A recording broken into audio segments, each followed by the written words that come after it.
Welcome to another episode of Royal Rumble. Please stand by for the upcoming fight. This time, the Dark Elves will face up against the Skaven.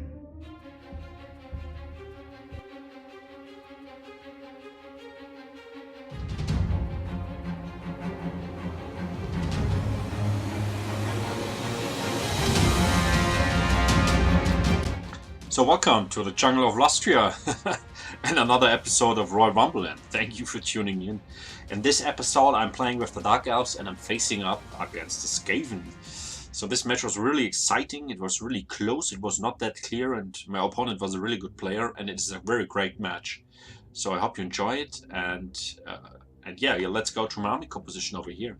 So nothing new under the sun. I have a front line of Bleak Swords, very good melee defense stats, low tier infantry unit of the Dark Elves, very cheap, and they will hold the line for some time against the Skaven. Then I have 3 units of Black Arc Cursors directly behind that. These guys perform also really good, because they are pure damage dealers, very good against the Skaven, and in addition with the front line, or they will support the front line, and yeah, to improve the performance of my front line. In the third row, I have Dark Shards, 3 units. Dark Shards causing armor-piercing missile damage. It's not important against the Skaven, but yeah, it is the cheapest missile infantry unit, and all missile infantry units of the Dark Elves causing armor-piercing damage, armor-piercing missile damage, and yeah, they are the cheapest one, and I have 3 of them. And over the time, if you constantly shoot on the front line, their leadership will be reduced a lot from the Skaven, and very good over here to bring missile infantry against the Skaven, because the Skaven are not so able to. It's not so easy for the Skaven to snipe out enemy archers. So they have no cavalry. In my opinion, it's not that easy. So they have their artillery and all that stuff. That is okay, but as I said, I like missile infantry against the Skaven.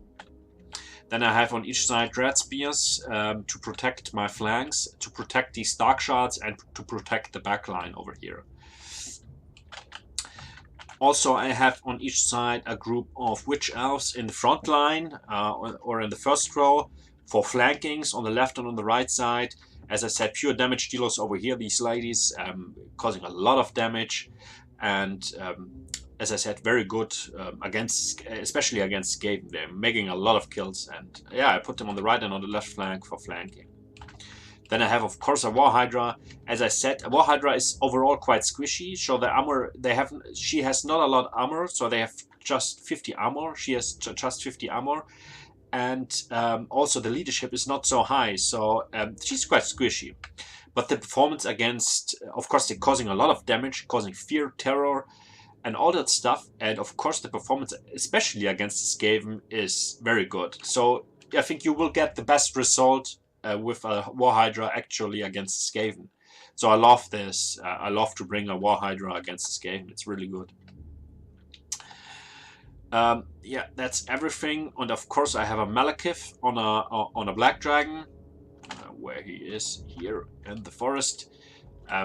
Very good for causing a lot of harass damage, of course, and I love all these spells from these lore, and on the Black Dragon he's very strong, especially against these low tier Skaven units, causing a lot of damage and fear and terror and all that stuff. And also, as I said, all these spells are really good, Blight Wind, Chill Wind, and I love that.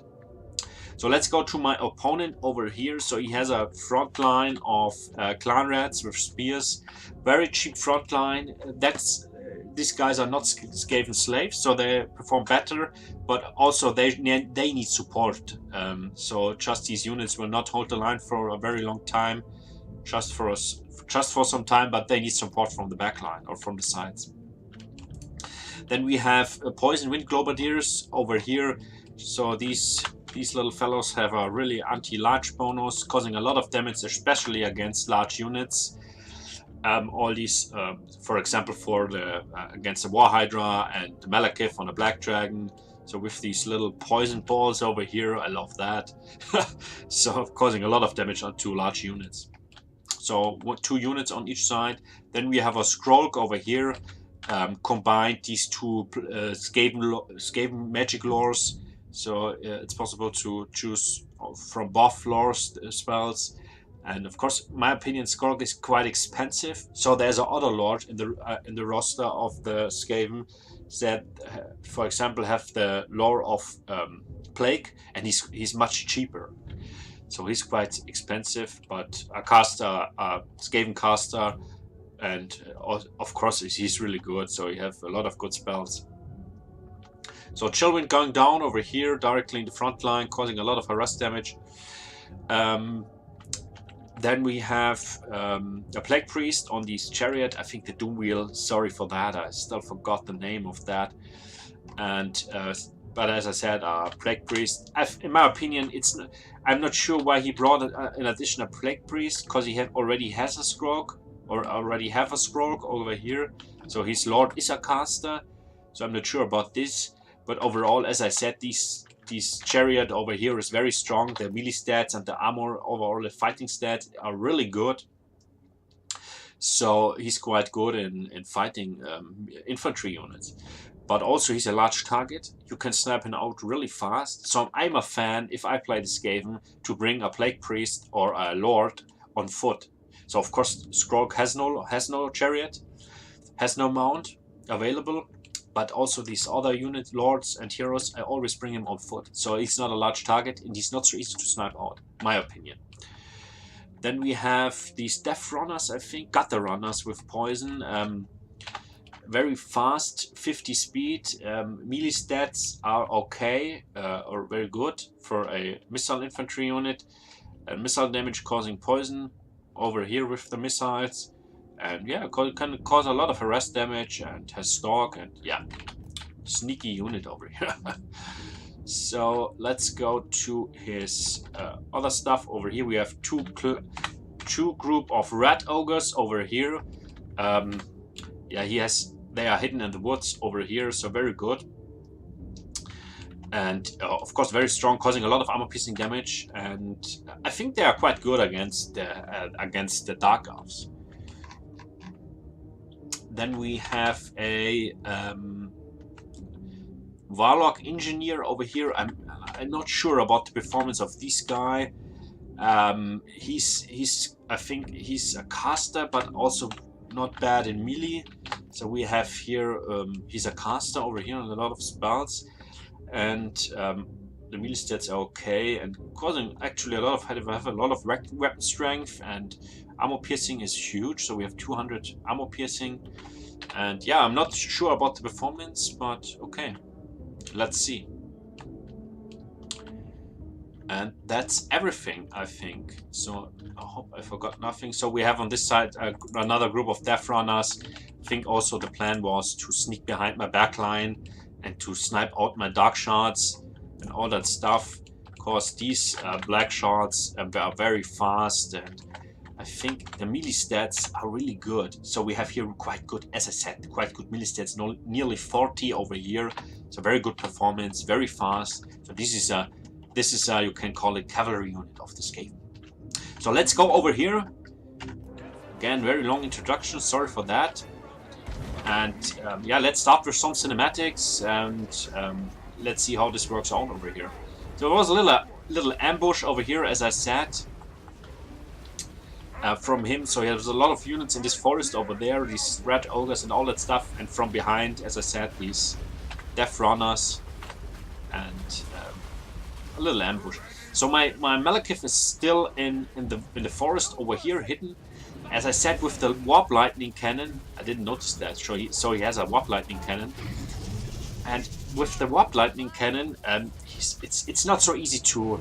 You have to take care of your Malekith, because these Warp Lightning Cannon causing so much damage to him, and it's not so easy to cause a lot of harass damage with him if the enemy has a Warp Lightning Cannon. It's very good from him. So I had to fly in the forest to protect my Malekith. So you can see it works out really well. My Witch Elves was able to flank on the left side really hard, and this is the plan, and it works quite well, and you can see that. Also my War Hydra was able to join over here, and this is very good. You can see the clan rats routing. They have enough. as I said, they are not able to hold the line against Blackguard Corsairs and Bleakswords. They get massacred really fast. Now his Skrold is fighting my units over here. But let's take a look over here. So he joined the fight out of the forest from the right side with his red ogres. He was able to snipe out a complete unit of Blackswords. You can see that. These guys have no good time. They get massacred from these red ogres. You can see that. Really cool over here. Here, let's take a look.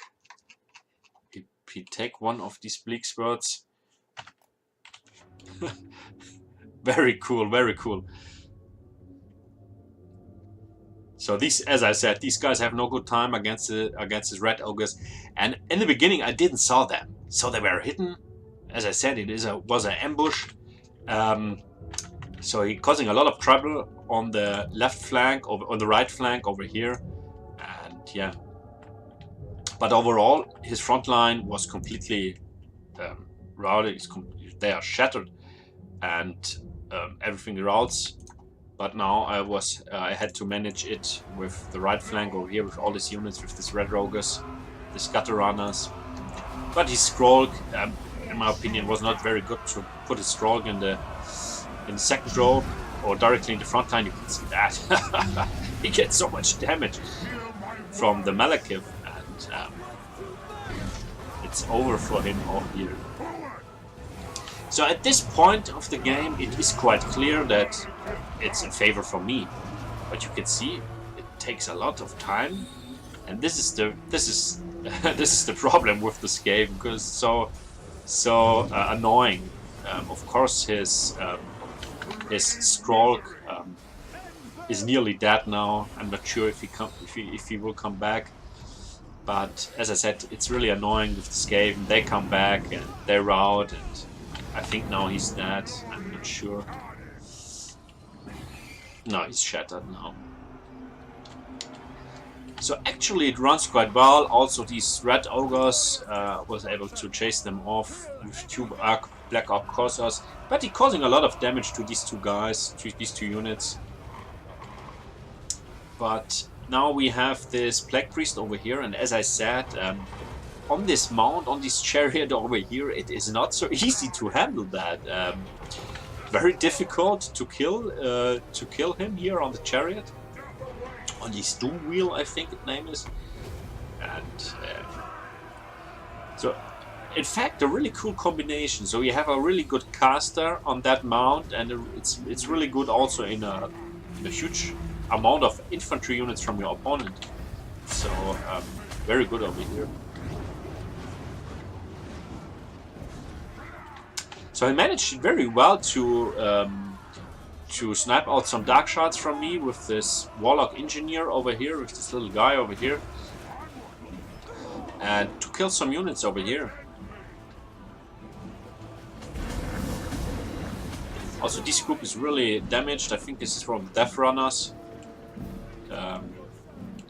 Now, of course, I forced them to shoot on the Plague Priest, because I have a lot of troubles over here.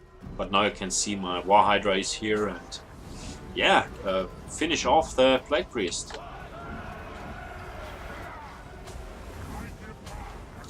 So you can see my Malekith is so much damaged, he's shaken. And this is from these guys, the Gutter Runners with poison. These guys causing a lot of damage to my Malekith. Very strong.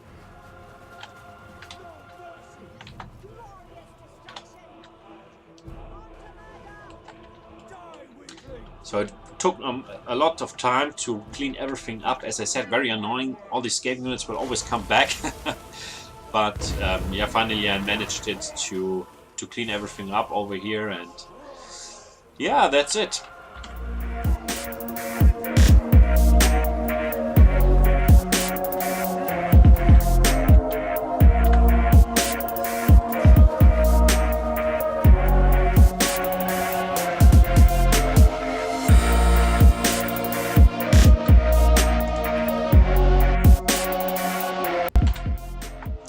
So really good game of my opponent. Was really I think the problem was the ambush. In fact, the tactic to with this ambush in the forest and all that stuff is quite good. So I played a few matches before that, also against him, and in this match it worked quite well for him. But in this match I think the problem was that Lord Scrolled died so fast, and I was able to flank him so much, and also to snipe out or to kill this warp lightning cannon really fast, and this was the problem. You can see the red ogres making a lot of kills to my infantry, and overall it was the performance of the red ogres is of course really good. The gutter runners also making a lot of kills. The death runners, you can see that 132 kills, really cool over here. But as you can see also here the witch elves making a lot of kills, and I think overall he was very overwhelmed, and I think also it's too much caster over here. So he has a scroll, he has a plague priest. I think a quick head taker would be better in combination with the plague priest and the warlock engineer. I'm not sure about the performance, we'll leave that out over here. So thank you for watching this episode, and I hope I see you on the next episode of Royal Rumble, and please let me know what you think, and see you next time. Thank you.